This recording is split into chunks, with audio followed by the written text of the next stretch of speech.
Bonjour à tous, bonjour à toutes. Bon. Aujourd'hui, deuxième rappel sur les triangles. En fait, il existe plusieurs types de triangles, d'accord? Donc, les triangles, ils se caractérisent par quoi? Est-ce que c'est français ce que je viens de dire? Je ne sais pas. Bref, ils se caractérisent, voilà, on va dire ça, par leurs angles et leurs côtés, d'accord?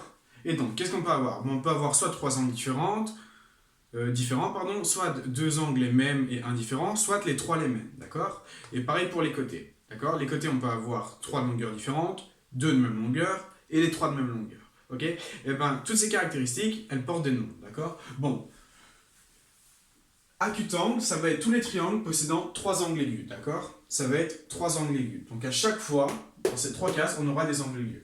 Rectangle, ça veut dire au moins un angle droit, d'accord? Et quand on y réfléchit, deux angles droits, c'est impossible, parce qu'on aurait quelque chose comme ça. À ce moment-là, on ne peut pas faire de triangle. Donc, rectangle, un angle droit, et obtusangle, vous l'aurez deviné, un angle obtus. Donc ça veut dire au moins un angle comme ceci. Il ne peut pas y en avoir deux, pareil. Hein. Les angles obtus, sinon ça fait plus de 180 degrés. Alors, donc ça, c'est en ce qui concerne les angles. Maintenant, les côtés. Alors, scalène, des triangles scalènes, c'est des triangles qui ont trois côtés de longueur différentes. Isocèle, deux de même longueur, et équilatéral, les trois de même longueur. Voilà. Et donc, scalène, acutangle, trois angles aigus, trois côtés différents, donc pas les mêmes amplitudes. Isocèle, trois angles aigus, acutangle. Et donc, il faut savoir que quand un triangle est isocèle, d'accord, eh ben, les deux angles à la base sont de même amplitude, d'accord? Donc ça veut dire que si ces deux côtés sont les mêmes, ben, ces deux angles sont les mêmes, voilà. Équilatéral, alors équilatéral il est unique, d'accord? C'est un triangle qui possède trois côtés les mêmes, du coup trois angles les mêmes, et vu que la somme des amplitudes dans un triangle c'est 180 degrés, ben, si c'est trois les mêmes, ben, un angle c'est 60 degrés. Voilà. Ensuite, on passe au rectangle. Rectangle, scalène, trois côtés de longueur différentes, trois angles différents, un rectangle, et donc ces deux-ci, la somme de ces deux-ci font 90. Après, rectangle, isocèle. Rectangle, isocèle, donc deux côtés de même longueur et un angle droit.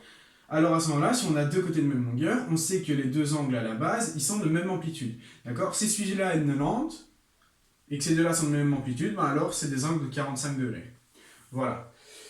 Ce triangle, ok, rectangle isocèle, il est unique. Il ne peut y avoir que celui-là. Comme en équilatéral, il ne pouvait y avoir que celui-là.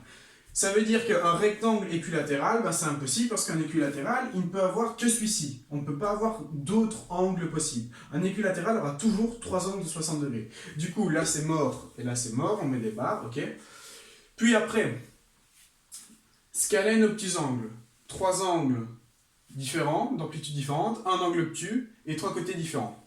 Après, scalène, obtusangle, isocèle, un angle obtus et deux côtés de même longueur. Deux côtés de même longueur, ça veut dire que les angles à la base sont de même amplitude. Bon voilà, ici c'est un tableau à retenir, d'accord? Donc acutangle, obtusangle, voilà et de ça. Ici c'est surtout dans les exercices quand on va vous poser une question pour bien la comprendre. Si je vous dis tracez-moi un triangle isocèle dont les angles à la base sont de 40 degrés, il faut savoir ce qu'on vous raconte, vous comprenez? Triangle isocèle, voilà, donc vous serez sur cette ligne-ci. Des angles à la base qui sont de 40 degrés, ça veut dire que vous allez faire un segment et donc vous allez faire 40 degrés de part et d'autre des extrémités. Bon, ben voilà, je vous remercie de votre attention et c'est fini pour les rappels sur les triangles.